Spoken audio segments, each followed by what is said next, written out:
Hey everybody, welcome back. Today we're talking Lancia or Lancia. Lancia?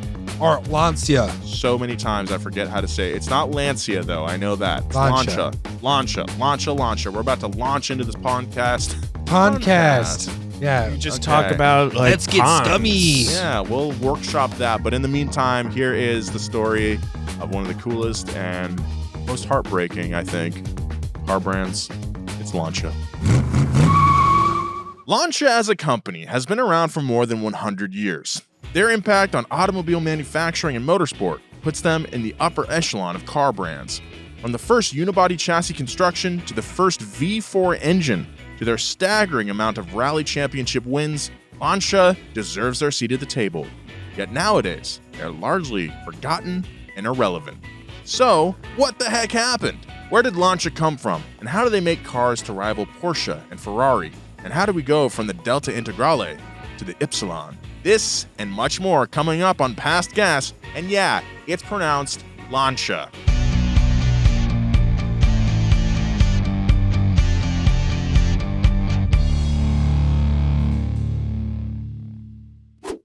Welcome to the show, everybody. My name is Nolan Sykes, joined as always by Bart Bidlingmeyer. Hi, happy to have me. We're happy to have you too, Bart. And Joe Weber. What's up, dude? Who do you think you are? I am. Yeah. You've seen that, right, Nolan? Oh, yeah. Okay, The good. bowling guy? Yeah. That's my uncle, Pete Weber. That's your Uncle Pete? Yeah. Nice. Through marriage.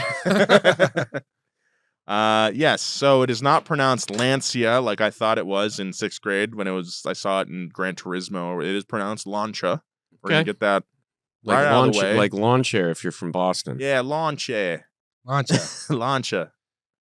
Or like, Grenade Lancia. oh, nice. Mhm. Or what we eat at noon. Lancia. Trying to mancha on my Lancia. Nice. Okay. What do you guys know about this brand? What's Rally. Rally? Yeah. Rally. Design. The Stratos Zero Yep. concept. Stratos. Stratos. As, That Clarkson would say. crazy, almost like low res wedge car from the 70s Very that cool. is like very small. Yes. And then, yeah, I did. You know, I saw that we were doing this episode. I pretend like I don't edit them. This came up on the calendar, and I was like, you know what? I haven't seen a new Lancia in forever, but I know that they're still a company. There's a reason why. And the Ypsilon is just this blobby little economy Mhm. commuter car. Not anything to write home about. I remember we were either doing a up to speed or wheelhouse on Lancia back in the day, and yeah, I remember finding that It Ypsilon. was up to speed. It was up to speed, Yeah, and so finding really. that Ypsilon website and being very disappointed. Everybody was bummed. It was a very sad day. Yeah. Everyone had boners that day, and then we all looked at that website, and they all went down. The boners went down. Yeah. Yeah. It was a huge HR. It was They liked that they went down, Yeah. but they didn't like that we Then had they them were in like, the wait a first minute, they place. were all up? And we're like, why did we bring this? Why did we tell them? Oh. Yeah. We'll be right back after these messages. This podcast is sponsored by Underdog Fantasy. Download the Underdog app and sign up now using the promo code GAS to unlock a special offer of up to $1,000 in bonus cash when you make your first deposit. Join in on the fun when you sign up with promo code GAS. Claim your special offer today and get up to $1,000 in bonus cash instantly upon first deposit. Must be 18 plus, 19 plus in Alabama and Nebraska, 19 plus in Colorado for some games, 21 plus in Massachusetts and Arizona. Present in the state where Underdog Fantasy operates. Terms apply. Concerned with your play? Call 1-800-GAMBLER or visit www.ncpgambling.org. In Arizona, call 1-800-NEXT-STEP or text NEXT-STEP to 53342. In New York, call the 24/7 Hope line at 1-877-8-HOPE-NY or text HOPE-NY. This podcast is sponsored by Indeed. When it comes to hiring, Indeed is all you need. Stop struggling to get your job post seen on other job sites. Indeed's Sponsored Jobs helps you stand out and hire fast. There's no need to wait any longer. Speed up your hiring right now with Indeed. And listeners of this show will get a $75 sponsored job credit to get your jobs more visibility at Indeed.com/passgas. Just go to Indeed.com/passgas right now and support our show by saying you heard about Indeed on this podcast. Indeed.com/passgas. Terms and conditions apply. Hiring? Indeed is all you need. Now back to the show. there was the Stratos concept that was Zero. going to be, yeah. That's the one. There was a real Stratos Right. production version, but the one that you're thinking of is the Stratos Zero concept. Right. And that's, I think, the most iconic. No. I'm talking about, there was a company that tried to relaunch the Stratos brand. That's right. Oh, as a brand? Yes. Whoa. Well, it's And it was it was very reminiscent of the original Lancia Stratos. New Lancia Stratos. Lancia. Yes, I can't even do it. This was years ago. Yeah. Manifatture Automobili Torino. So they have their new Stratos, a racing classic reinvented. This is what their website says. I just put it Like together 8 that years ago, right? Torino is Turin in Italian. God, I'm dumb sometimes. Hey, me too. I didn't know that.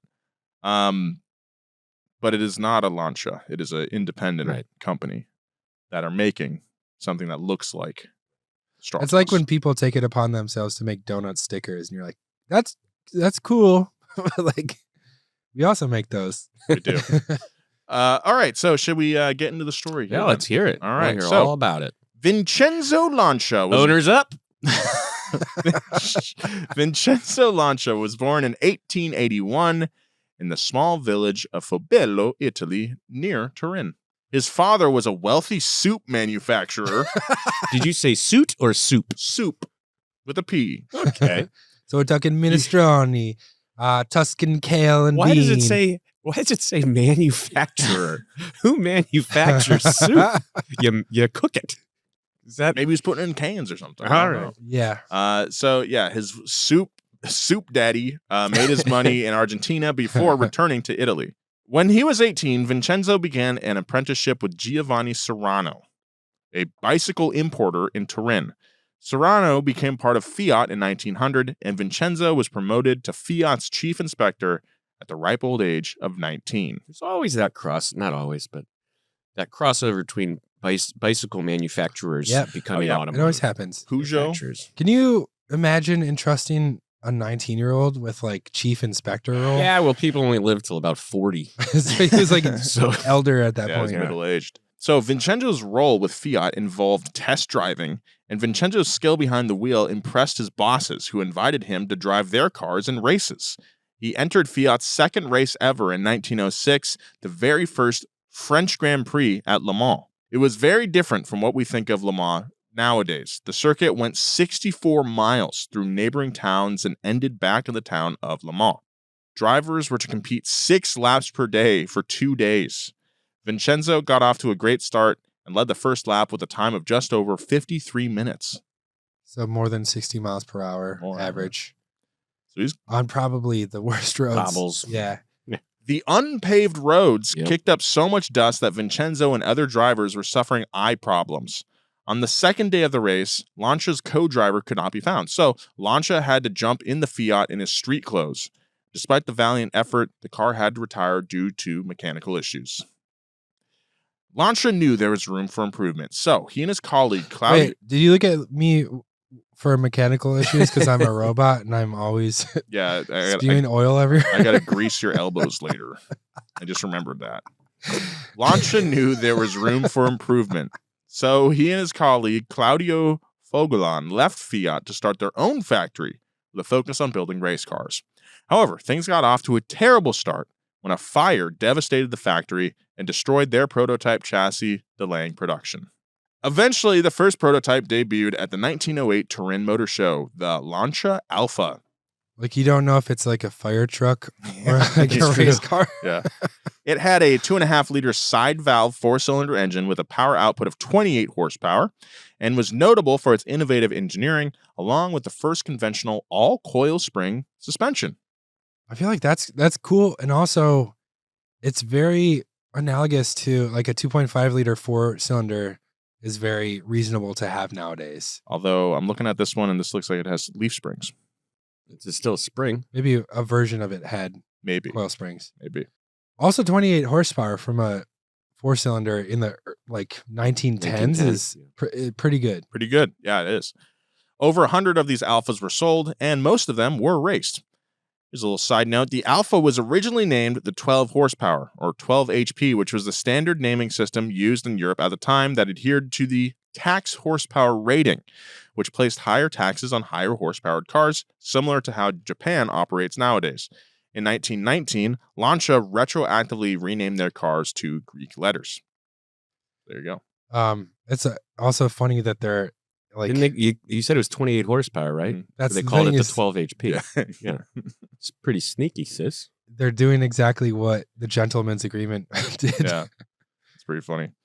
The second car to come off the Lancia production line was the Epsilon. This car came in 5 different wheelbases for different applications like limousine, torpedoes, coupes, and landaules. Lancia upped the displacement of their new monoblock 4-cylinder to 4 liters, which could produce 60 horsepower at just 1,500 RPM. Yeah. Slow. 1,500 RPM? Yeah. So what did it idle at? 25? Maybe. Which was not shabby for the era. 60 horsepower at 1,500 RPM. That's great that's for pretty that cool. time period. Yeah. One thing we would find strange about this car is that it didn't have front brakes. It had rear brakes and a brake built into the transmission, which was very common at the time. This car sold better than the Alpha, but the next car the company developed would be their first big hit. Wait, so is that like a Jake brake? A Jake brake is an exhaust brake. Okay. Do your best Jake brake Oh. impression. Okay.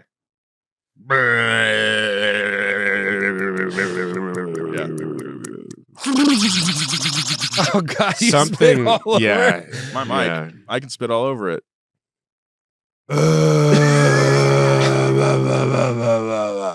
Yeah. Pretty good.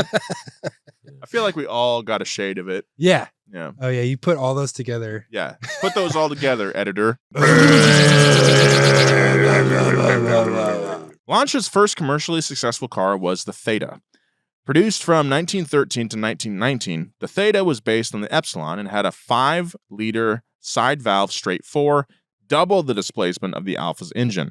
With plenty of power on tap, it was popular among limousine drivers. You picture the cylinders. That's bigger than it's Yeah. It's think of a liter. 1.25 liters Yeah. per cylinder. Jeez, They're huge. good Yeah. lord.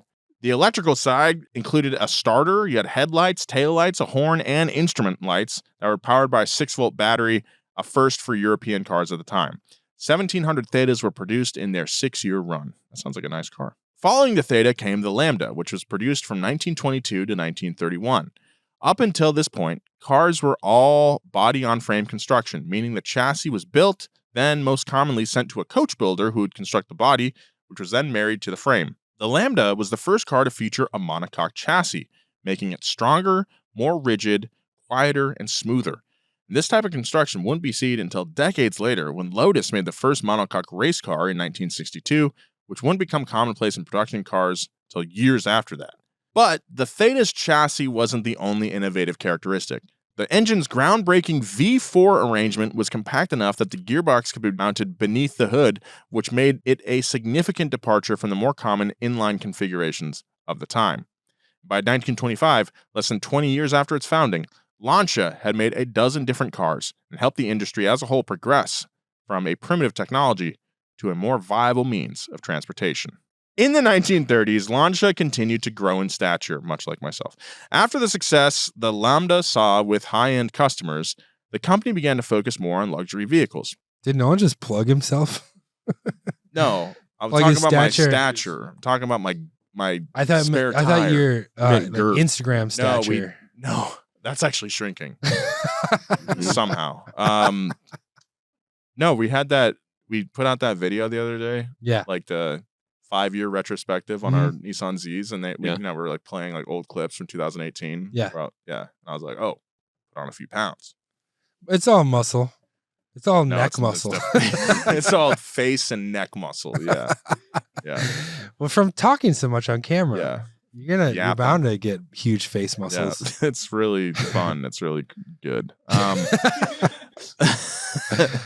So this era saw the introduction of models like the Lancia Astura and Lancia Aprilia, which were renowned for their elegance and performance. The brand became a favorite among European aristocrats and celebrities. And they very much are. When you look at these cars, they've got those big front fenders over the front wheels, the swooping lines. Oh, like, yeah. They look what you would picture 30s for, For sure. Very luxury, in quotes, luxury, top hat, tails. You're coming out of one of these. Yeah, Yes. you're going from the opera to the Cheesecake Factory in one of these. Mhm. Oh yeah. Whatever the 30s equivalent was of a Cheesecake Factory. In Austria. Yeah. Don't run into Gavrilo Princip when you're driving one of these. Ooh, nice pull, dude. Yeah. Wow. The Aprilia production saw another industry first for the company, the use of a wind tunnel. With the help of Battista Pininfarina and the Polytechnic Institute of Turin, Lancia designed the Aprilia to have an industry record low drag coefficient of 0.47. Another Italian design legend, Put that into context for us. I believe the new Prius, I think, has a drag coefficient of 0.28 or 0.29. The most aerodynamic car on the road today is, I think, the Model S, and it's 0.022 or 0.023 drag efficient. So it's not too bad for the time. And I think the Jeep Wrangler has one of like 0.67 or something like that. There's like Lobsters are more aerodynamic than the Jeep Wrangler. That's so true. Like the VHS copy of the Lobster. Another Italian design legend, Ugo Zagato, designed a special version of this car in 1938. We've talked about him before. Yeah, Zagato was a design house. I think they did a couple Ferraris. They did the Porsche that I just saw at the air water thing, the 356 Coupe. We'll be right back after these messages. This podcast is sponsored by Underdog Fantasy. Do you ever watch sports and find yourself wondering, oh boy, I wish I could get into this game a little bit more? Well, it's your lucky day. With Underdog, there's finally a way to make picks on sports without leaving the house. Underdog is one of the leading sports apps, and you can play now in your state.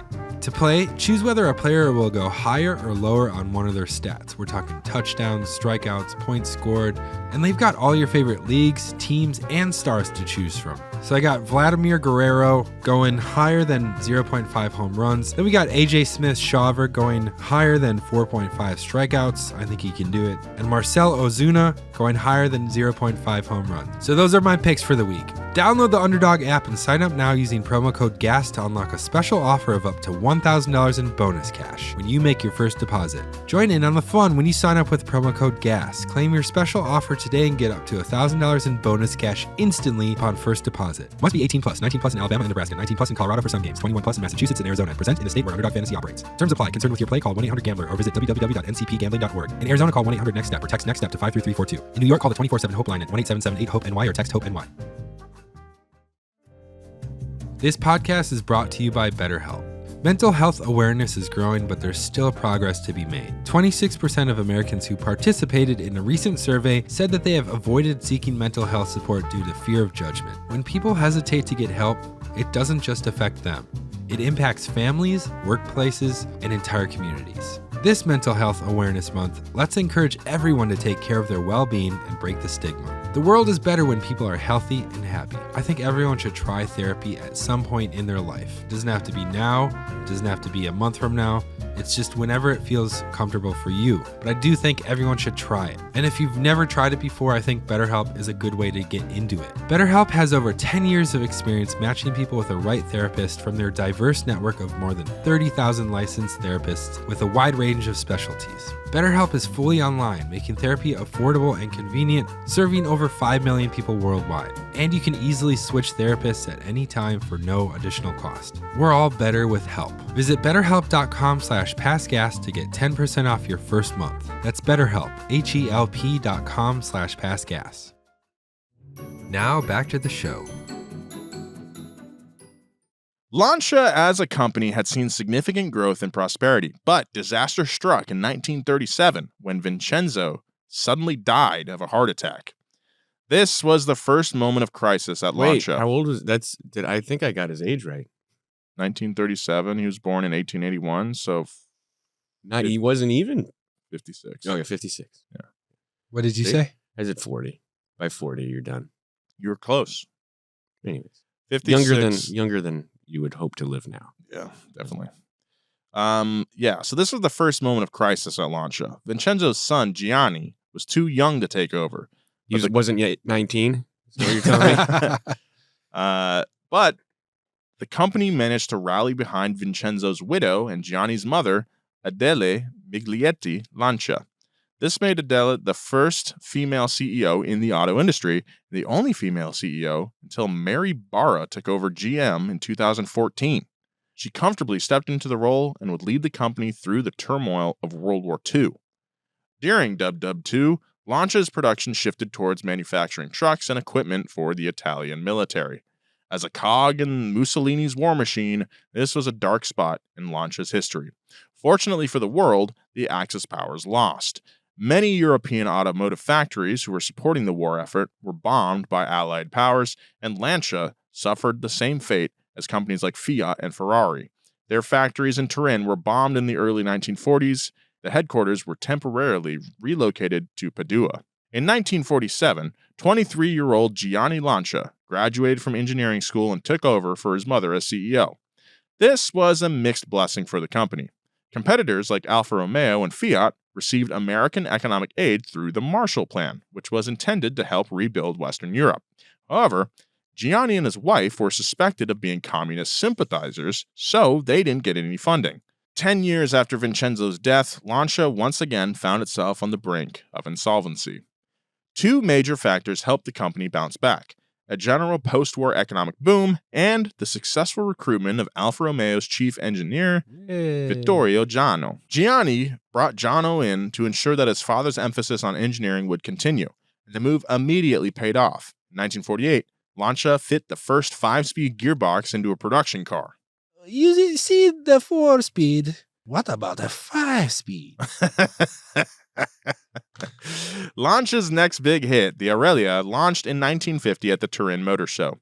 It was perhaps the most sophisticated automobile ever built to that point. It had unibody construction, independent suspension all around, and the first production lithium-ion battery engine. I was going to say the first full production V6 engine. Oh, and a ball cooler. Ball chiller. It also introduced the front engine rear transmission configuration later used by Ferrari, Porsche, and Maserati, among others. That's very interesting, too. Cool. They don't get their roses on a lot of these No. innovations, but they did a lot. They did. So, the Aurelia was produced between 1950 and 1957, and although the V6 overall design remained largely the same, Lancia's engineer made near constant detail improvements to camshafts, heads, crankshafts, and blocks. And as a result, early 54 horsepower engines were soon supplanted by a bigger version that could provide up to 90 horsepower, and soon became the darling of the Italian carrozzerie. Dude, it sucks you can't find good Lancia Aurelias on Craigslist anymore. Yeah, it's cars, cash for clunkers really sucked them all up. Yeah, they're all clapped out now. Yep. Big wings. They've all got fart cans on them and Timu racing seats, and shift knobs. Yeah, it's tough. They just threw it all away, all that stuff. In the early 50s, Gianni Lancia decided to organize a motorsports team and saw sports car racing as a good entry point. He launched the Scuderia Lancia Racing Workshop, which later became the Squadra Corsa HF Lancia. Dude, Squadra's a sick name. Yeah, it's dope. HF. We're a bit of a Squadra ourselves, right? Yeah, I think so. HF standing for high fidelity. A quick series of victories followed. 3 straight in the Targa Florio between 52 and 54. A podium sweep led by Juan Manuel Fangio in the 1953 Carrera Panamericana, and another win in the 1954 Mille Miglia. This success inspired Lancia to make the jump into F1 with a car called the D50. The D50. The D50 made its debut towards the end of the 1954 F1 season in the hands of 2-time world champ Alberto Ascari. Early signs were promising, as Ascari finished ahead of, among others, Mercedes-Benz. Then suddenly, tragedy struck again when Ascari was killed while practicing in a Ferrari near Milan. We talked about that in the Phil Hill episode.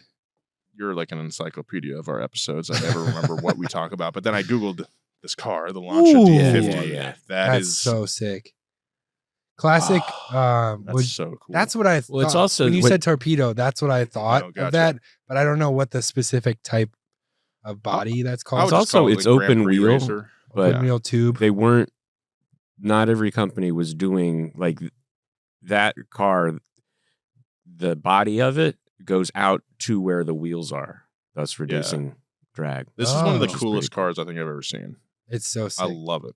Wow. That's the thing is like for 100 years made the sickest Dude, cars like I, in every type of motorsport too.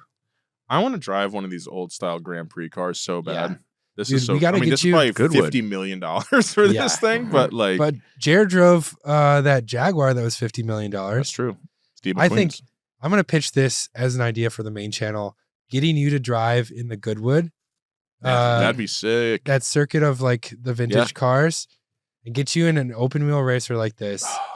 I would love to. And drive just like get you generational debt as you crash it into the tires. one. Thanks so much. I would love that. So Gianni was hurt by the loss of Ascari, burned out by leading both the company and team, and saw the cost of F1 taking a toll on Lancia. He decided to pull out of F1 mid-season. However, rather than seeing a D50 go to waste, he decided to give his 6 completed cars and a truckload of parts to his competitors over at Ferrari, along with his head engineer, Vittorio Giano. Ferrari and Fangio used a simplified version of Giano's design called the Ferrari D50 to win the 1956 World Championship. They didn't even change the name. No. During their competition lifespan, these D50s were entered into 14 Formula One Grand Prix, winning 5 of them. Damn. They had a gem on their hands and they just let it go. In the mid-1950s, the Lancia name was held in high regard by Italian consumers, and even respected by competitors like Ferrari and Alfa Romeo. But Lancia was already falling behind their compatriots. Vincenzo's original ethos of quality and envelope-pushing engineering meant every car was manufactured by hand. With little commonality between the various models, the cost of production continued to rise. Meanwhile, competitors were reducing costs by using modern, mass production methods. Lancia sales flatlined in the mid-50s, and in mid-1956, Gianni was forced to sell the family company to businessman Carlo Pezzenti. Always a good move. Pezzenti's my favorite thing to order from Pizza Hut. It's like a pizza tube. By then, the Aurelia had been retired and was replaced by the less groundbreaking but ideally more profitable Flaminia. As one of his final acts in charge, Gianni brought in a new engineer named Antonio Fessia to replace Giano. Fessia had previously worked at Fiat, and Pezzenti, who made his money in the cement industry and perhaps didn't know the nuance of car manufacturing, was happy to let Fessia run the show at Lancia. Pezzenti also decided to build a completely new factory in Chivasso, on the outskirts of Turin, which would bring Lancia's production capacity from 70 cars per day up to 300 when the plant opened. No, I just want to commend you on all your pronunciation today. Thank you, A lot dude. of different words. Thank you. I can't wait to mess up the next one. The factory opening in 1963 coincided with the launch of the two-door Fulvia. It's a great car. Great, Yeah. great name. That's like a cult classic. This car was notable for its FF layout, front engine, front wheel drive car, a first for Lancia. Pezzenti spent a huge amount of time racing the Fulvia, and like its Lancia predecessors, it became a favorite among rally enthusiasts. But this strategy again proved to be a drain on the company's stretched financial resources. Pezzenti was caught between a rock and a hard place. His new factory in Chivasso had cost a ton, but it wasn't running yet at full capacity. Lancias were being made and bought, but competition in the luxury car sector was becoming cutthroat thanks to a new foreign competitor, Germany. In the 60s, both BMW and Mercedes invested in new production techniques that brought down their costs dramatically without sacrificing quality. Around the same time, VW resurrected the upmarket Audi brand, which targeted the same customers. By focusing on motorsports rather than improving Lancia's output, Pezzenti made essentially the same exact mistake as Gianni Lancia. Consequences were similar as well. In 1969, with his company trapped in a downward spiral, Pezzenti approached Gianni Agnelli, head of Fiat, with a proposal. Pezzenti and Agnelli made a deal for Fiat to step in and invest in Lancia in mid-1969. Fiat paid 1 Italian lira for each piece of Lancia stock, taking over company operations and debt. Today's auto industry has practically been merged to death, but this particular merger saved Lancia from an untimely demise. But was it a good investment on Fiat's behalf? The company was hemorrhaging money, losing 20 million Italian lira in 1969 alone. Nevertheless, some purists insist that a post-1969 Lancia isn't a Lancia at all. In part because of quality issues with Fiat-built Lancias. The Beta, Fiat's first new Lancia model, became the best-selling car in the history of the badge, then quickly became an embarrassment as it suffered from the same rust problems as other Fiats of the era despite a higher price tag. That's a bummer. Woof. Should have opted for the rust protection. However, the Beta race cars that competed did very well. Instead of rally, Lancia focused on making the Beta reliable for endurance racing. Lancia enlisted the help of some of the most prolific figures in Italian motorsport, including Abarth, Pininfarina, and Dallara. Giampaolo Dallara reworked the factory monocoque chassis to be more rigid and lightweight and upgraded the suspension. Pininfarina developed the striking aerodynamics, and Abarth took their 1.4-liter four-banger, strengthened the internals, and slapped a huge turbo on it, resulting in 490 horsepower at full boost, which was sent to the rear wheels. The Group 5 Lancia Beta Monte Carlo Turbo was born, and here is what it looks like. Absolutely love this car. The market on Beta Monte Carlo turbos is just all over the place right now. It's so crazy. Can't even get these for 20 grand anymore, dude. No. We used to give these away at AutoZone. Yeah. So the Beta Monte Carlo Turbo handily won in Group 5, taking home top prize in the sub 2-liter category for the World Championship for makes in 1979 and an overall win in 1980. Then it won the World Endurance Championship for makes in 1981.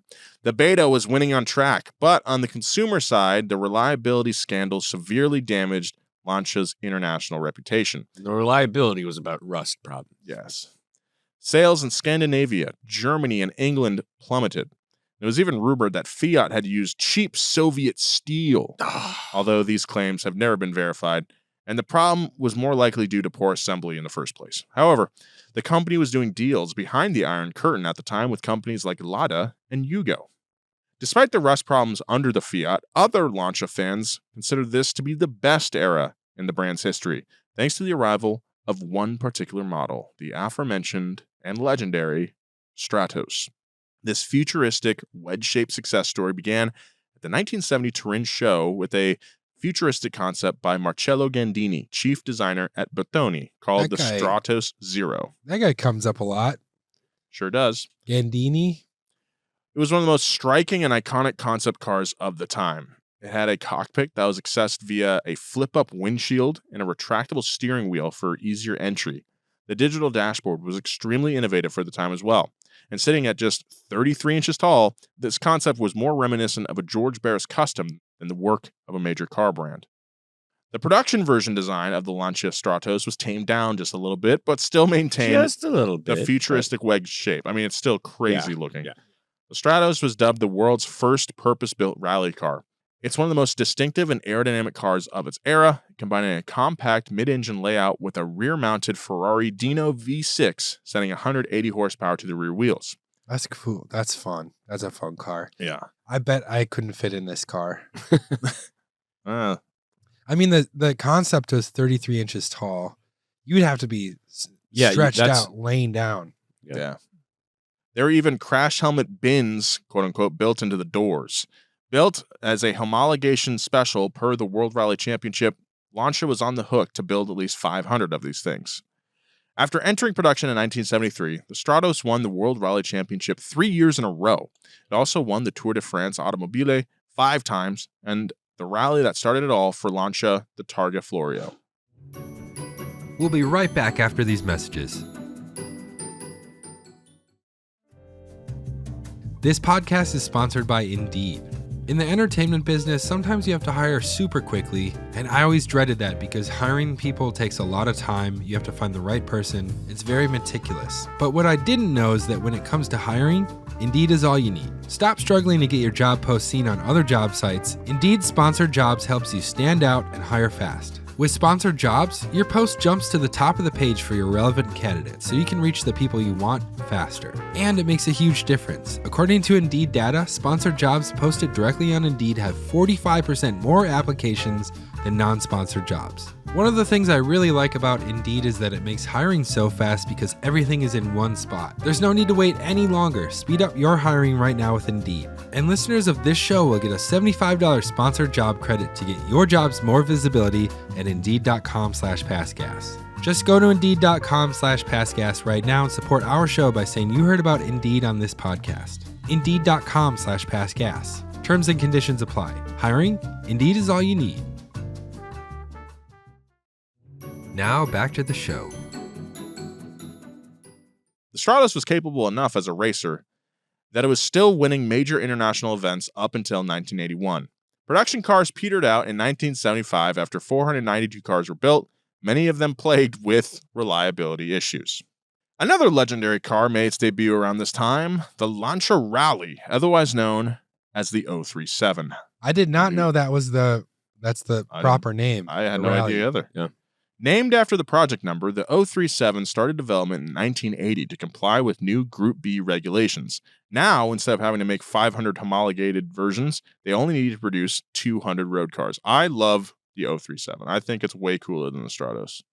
Maybe not way cooler, but I like it more. I think it's more up my alley. It's less of a unicorn, right? It looks more like, if you're thinking of a rally car, yeah, it feels like I want to whereas rescind the that. Stratos was kind of like, yeah, it wins, but it looks a little bit different. Yeah. I still like the Stratos. I thought that I think the Stratos is cool. I want to rescind my statement. I don't think it's way cooler than the Stratos, but I like this a lot more.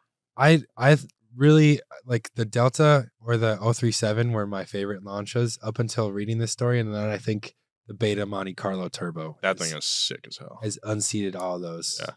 Anyway, the 037 was built on the framework of the Beta Monte Carlo. Abarth, now fully part of the Fiat family, took lead on the design. They used design elements from rally cars of the 50s and 60s, including the double bubble roofline.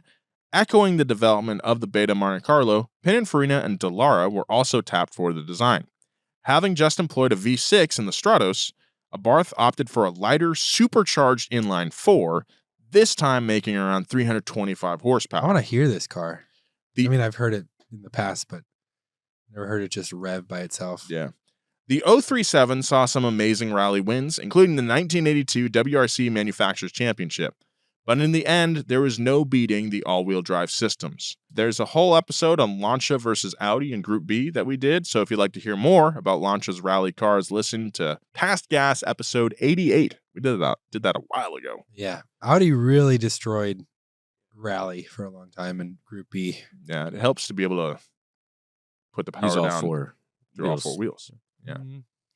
Neither the 037 nor the Stratos could save Lancia with rally wins. The company still needed to sell road cars to make money, cars that were literally rusting away.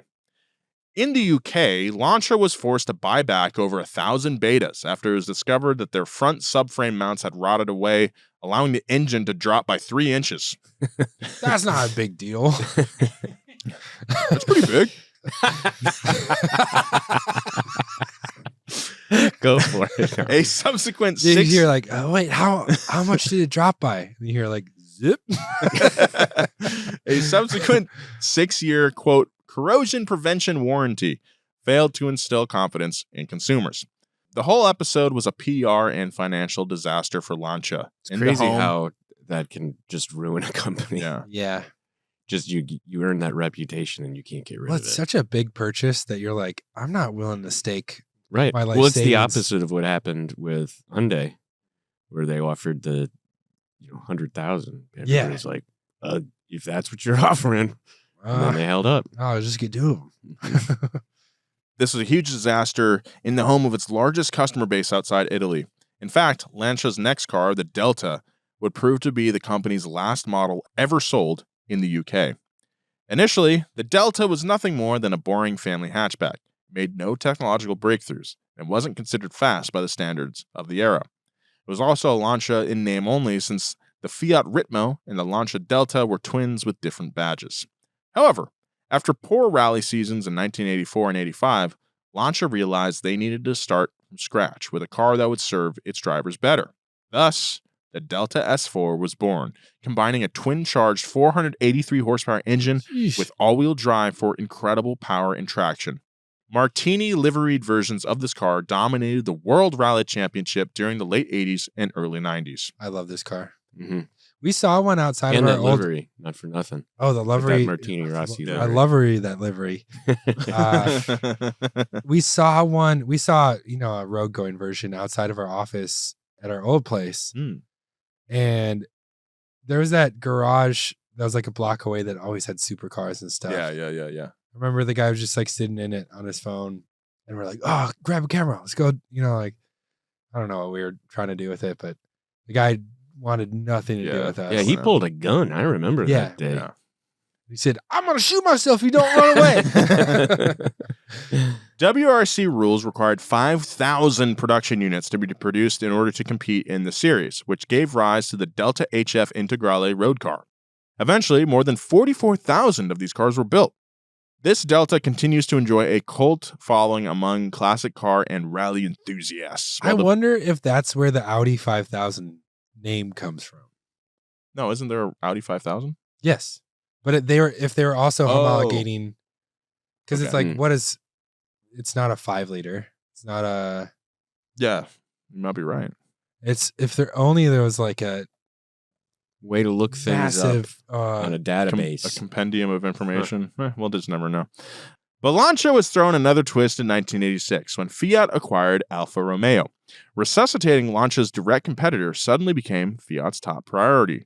Alfa and Lancia were paired together within the Fiat group, but it was clear which badge took priority by the huge resources Fiat dedicated towards Milan. It's like the Macaulay Culkin Elijah Wood movie, The Good Son. Why did you bring that up? Because the mom adopts this new son. I see. And he's the problem child. That's right. He's gaslighting the other kid. Right. And then before you know it, he's dropping bricks on cars. Yeah. Before you know it, the mom's holding both of them over the cliff, but she can only save one. Sophie's Choice. Is that what the movie is? Is it a good movie? I remember it being pretty good. Macaulay Culkin plays a little crazy dude. Yeah. Like, he's really good at whatever, a little narcissist. And Elijah Wood is remarkably good at like having his eyes wide open and looking really innocent and freaked out the whole time. I should watch that. So this whole good son situation essentially meant the end of Lancia as a fire-breathing, adrenaline-juicing, high-performance rally car brand. By 1991, the Delta HF Integrale held 5 WRC titles under its belt, yet Lancia retired from rallying. Dumb, dude.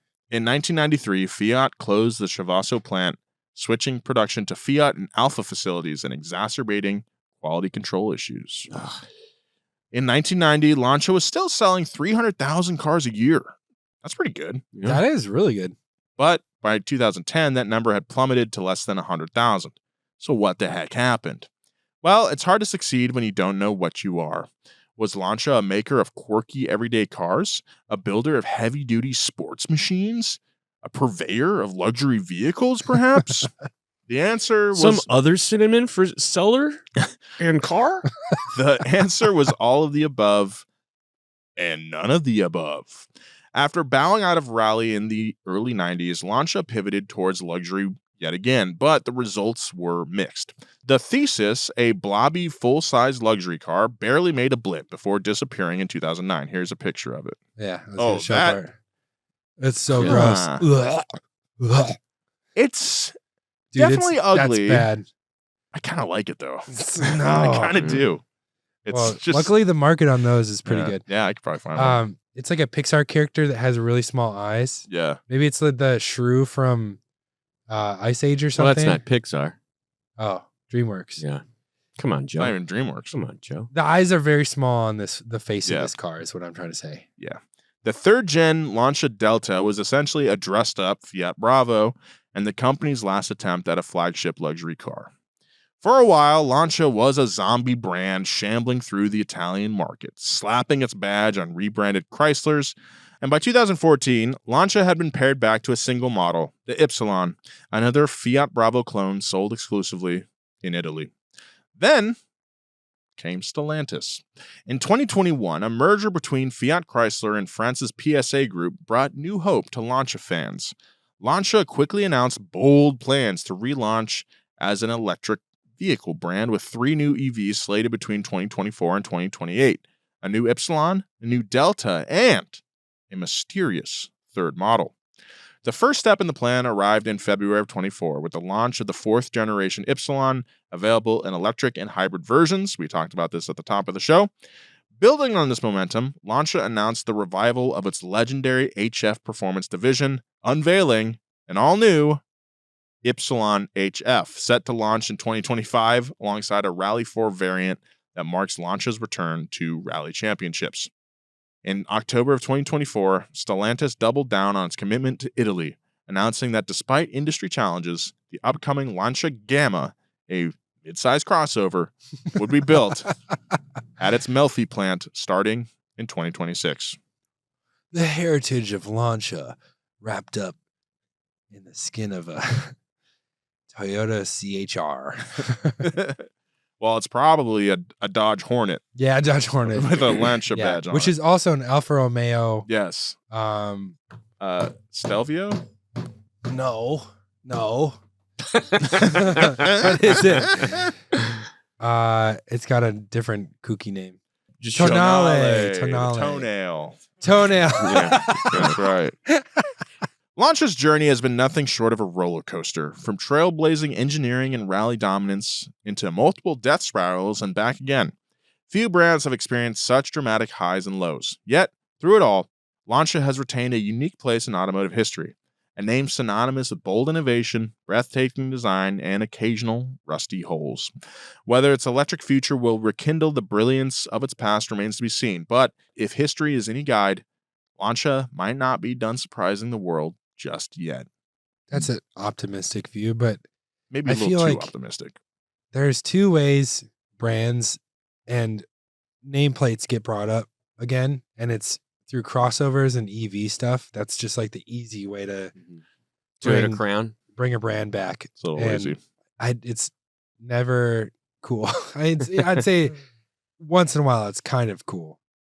I love the 037. I love the Group 5 Yeah. Monte Carlo Beta. Is that what it's called? Beta Turbo Monte Beta Carlo. Monte Carlo Turbo. Yeah, that thing's That's my new sick as favorite hell. car. It's the coolest car ever. The D50. I have one in car. my driveway. It's Oh, not yeah? running, but Okay, we'll get it. We'll get it there. All right, that is our show this week. Thank you so much for listening. Follow Bart at Bids Bardo. Follow Joe at Joe G. Weber. Follow me at Nolan J. Sykes if you'd like. Big thank you to our crew.